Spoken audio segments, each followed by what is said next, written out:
আবারও ইসরায়েলে হামলা চালিয়েছে ইয়েমেনের হুথি গোষ্ঠী। ইসরায়েলের দাবি, গাজার প্রতি সংহতি জানিয়েই এই হামলা চালায় ইরান সমর্থিত হুথি বিদ্রোহীরা। বার্তা সংস্থা রয়টার্সের প্রতিবেদনে উঠে এসেছে এমন তথ্য। ইসরায়েলি সেনাবাহিনীর বরাত দিয়ে ওই প্রতিবেদনে বলা হয়, ইয়েমেন থেকে ছোড়া একটি ক্ষেপণাস্ত্র প্রতিহত করতে সক্রিয় অবস্থানে ছিল তাদের আকাশ প্রতিরক্ষা ব্যবস্থা। এর আগে লোহিত সাগরের তীরবর্তী ইয়েমেনি বন্দর হোদাইদায় একটি নৌ আক্রমণ চালিয়েছিল ইসরায়েল।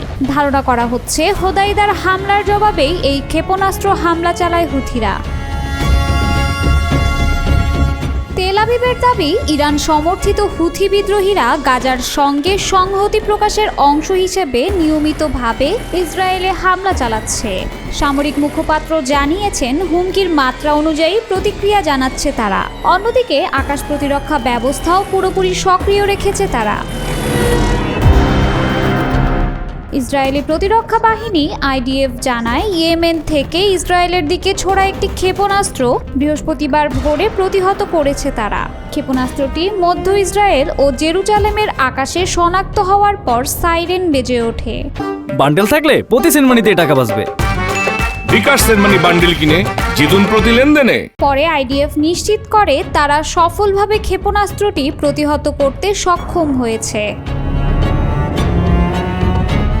ইসরায়েলের জরুরি সেবা সংস্থা মাগেন ডেভিড আদম জানিয়েছে, এ হামলায় কোনো হতাহত বা ক্ষয়ক্ষতির খবর পাওয়া যায়নি। এই ঘটনার পর হুঁশিয়ারি দিয়ে ইসরায়েল জানিয়েছে, হুথি হামলা অব্যাহত থাকলে ইয়েমেনের ওপর কঠোর নৌ ও বিমান অবরোধ আরোপ করা হবে। বিশ্লেষকরা বলছেন, গাজার সংঘাত এখন আর শুধু গাজার ভেতরেই সীমাবদ্ধ নয়, দ্রুতই এটি বিস্তৃত হচ্ছে লোহিত সাগর এবং আশেপাশের জলপথ জুড়ে। সাম্প্রতিক সময়ে ইয়েমেনের হুথি বিদ্রোহীরা আবারও লোহিত সাগরে বাণিজ্যিক জাহাজের ওপর হামলা শুরু করেছে।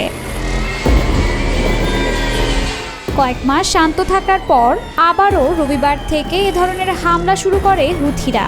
সোমবার ও মঙ্গলবার তারা এটার্নিটি সি নামের একটি কার্গো জাহাজে আক্রমণ চালায়। এতে 4 জন প্রাণ হারান এবং জাহাজটি পুরোপুরি ডুবে যায়। হুথিদের দাবি, ওই জাহাজের মালিক কোম্পানি ইসরায়েলের এলিয়াদ বন্দরের সঙ্গে পুনরায় ব্যবসা শুরু করায় এ হামলা চালানো হয়েছে। এছাড়াও হুথিরা ম্যাজিক সিজ নামের একটি গ্রিক পতাকাবাহী জাহাজেও গুলি ও গ্রেনেড হামলা চালিয়েছে।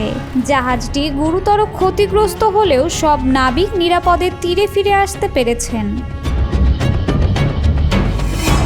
বিশেষজ্ঞরা বলছেন, ইসরায়েল ইরান যুদ্ধ শেষ হওয়ার পর হুথিদের এ ধরনের কর্মকাণ্ড ফের শুরু হওয়ায় আন্তর্জাতিক বাণিজ্য এবং নিরাপত্তা পরিস্থিতিতে নতুন করে উদ্বেগ দেখা দিয়েছে। তবে ইসরায়েলি প্রতিরক্ষা বাহিনীর দক্ষতায় বড় ধরনের বিপর্যয় এড়ানো সম্ভব হয়েছে।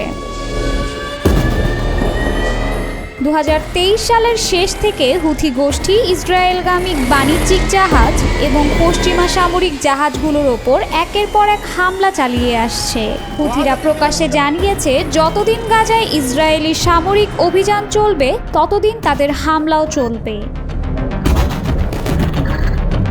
এই প্রেক্ষাপটে ইসরায়েলি প্রতিক্রিয়া সংঘাতের মাত্রা আরও বাড়িয়ে দিচ্ছে বলে আশঙ্কা আন্তর্জাতিক মহলের। লোহিত সাগর জুড়ে বাণিজ্যিক চলাচল, আঞ্চলিক স্থিতিশীলতা এবং আন্তর্জাতিক জাহাজ চলাচল বর্তমানে নতুন এক সংকটের মুখে।